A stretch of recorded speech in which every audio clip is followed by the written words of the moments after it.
Bismillahirrahmanirrahim.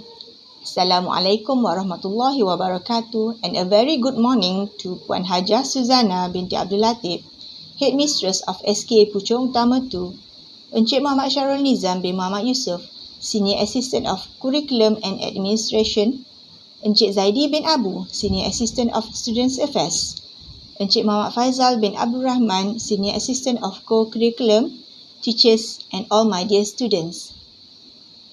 First of all, to begin our assembly, let us start this beautiful day with the blessing and mercy from the Almighty. I would like to invite Wan Aril Mirza bin Wan Khalid from 6 Blue to lead recitation of prayer. Bismillahirrahmanirrahim. Alhamdulillahirabbil alamin. Wassalatu wassalamu ala asyrafil anbiya'i wal mursalin wa ala alihi washabihi ajma'in. In the name of Allah, all praises to Allah. May peace and mercy of Allah be upon the Prophet of Muhammad, his family, companions and followers.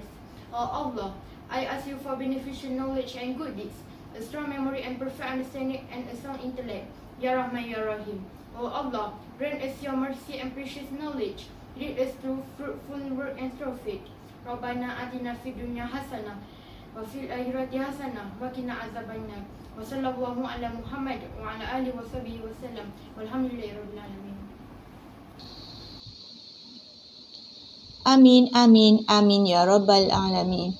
Thank you, Wan Aril Mirza, for the recitation of prayer. Our assembly will proceed with the singing of the national anthem, the Selangor State Song, and our school song.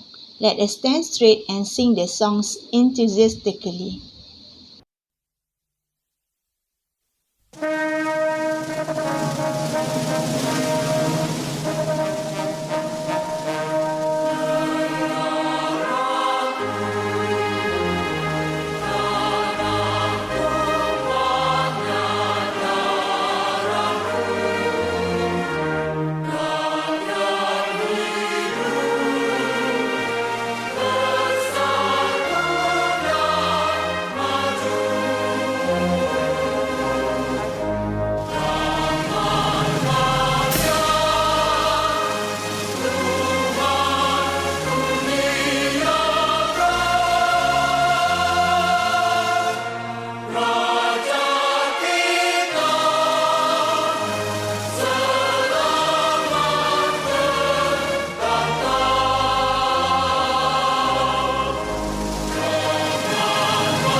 our assembly will be continued with the recitation of national principles and the school pledge. For that, I would like to invite Krisha, daughter of Nagarajan from 6 Orange, to lead the pledge. Up. Now therefore, we, the people of Malaysia, pledge to concentrate our energy and efforts to achieve these ambitions based on the following principles: belief in God, loyalty to the king and the country, supremacy of the constitution, rules of law, courtesy and morality. We, pupils of SK Puchong Utama 2, take pledge and promise will always be obedience to school rules and our teachers, always excel and perform well in both academic and co-curriculum, preserve and glorify the name of the school, be disciplined and visionary to be the leaders of tomorrow. Up. Thank you, Krisha, for the pledge. For your information, teachers on duty for this week are me, Puan Siti Azlina binti Arifin, Encik Muhammad Khalis bin Mahdi Muhammad, Puan Zawani binti Jusu Elias Osman, Puan Nur Syazalina binti Halim, Puan Farah Wahida binti Johir, Encik Muhammad Fadil Lubis bin Mahmud, Puan Nur Elia binti Zulkifli, Puan Yasota Ramasami, and Puan Haslinda binti Ahmad.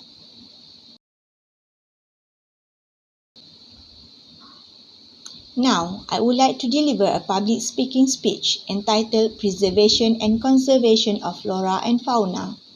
Allow me to start. What is flora and fauna?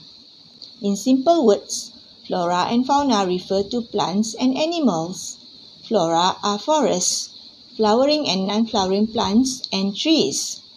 Fauna include birds, animals, fish and insects. Flora and fauna is very important and they should be preserved and conserved. Why? First, food chains and food webs show how plants and animals need each other. A loss at one point in a food chain or food web can lead to other plants and animals losing their food source. Their population will be affected. Second, we need flora and fauna for research.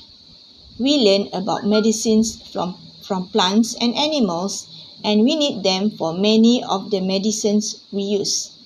We can also study how animals and plants survive in different climates and conditions and learn from them. Lastly, we want our children and grandchildren to be able to see and enjoy the trees and animals. Many endangered animals are beautiful to look at. We want our future children and grandchildren to enjoy them too. Sadly, some species of rhinoceros have recently become extinct. So nobody will be able to see it again. So, the conservation and preservation measures, including planting the forest again.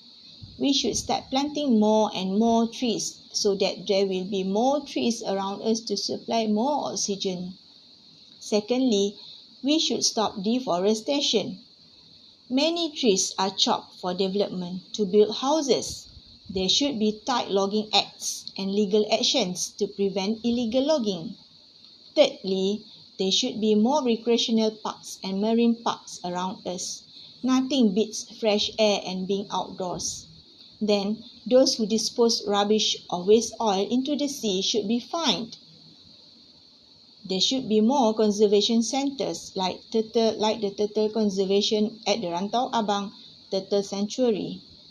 Last but not least, more research have been conducted. by Frame Wildlife and the Department of Environment. For example, the efforts of Perhilitan to study the extinction of the Malayan tiger.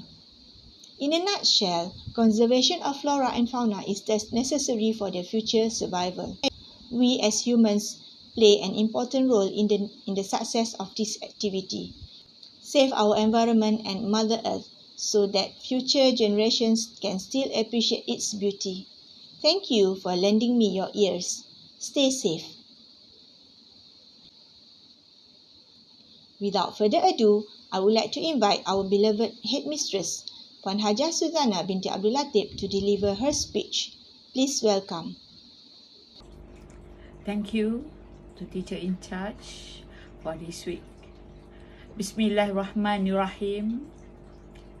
Alhamdulillah. First and foremost, I am most grateful to Allah for His blessing in giving us the opportunity again to gather here for our weekly assembly.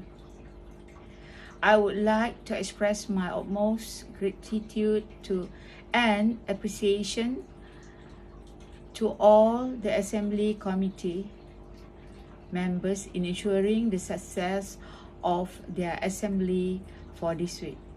Your cooperation and commitment are greatly valued. My teachers and my students, we are already more than 3 months, I think, doing our home-based learning or pembelajaran dari rumah, PDPR 3.0. I would like to thank all of you for your attendance and commitment to the online classes. And as we know that time and our situation now are different due to the recent pandemic. The COVID-19 pandemic happened all around the world, and we are not yet recovered from it. Anyhow, this matter cannot stop you from study. And teachers also, they are not stopped to do their responsibility. They have done their responsibility in teaching. I hope that parents also do ensure your children, our pupils, to attend the online classes and finish the task given by teachers. For our information, based in the month of June, May and June report, there have been more than 100 students dropping out of these online classes. The online classes, which is home-based learning. This is not supposed to happen. It is very, very worrying for school and also the ministry. We want all students to master the skills in learning throughout this home-based learning. So again, I would like to appeal to all parents to take this matter seriously. Finally, let us pray this COVID-19 pandemic will end soon, and that our children will be able to return to school safely and happily. That's all for my words for today. Lastly, everyone, please obey the SOP and we take care of us. That's all. Thank you very much. Thank you for the speech. Hopefully, we can use all the information given wisely. Teachers and my dear students, the assembly has officially ended. You may now adjourn. Thank you.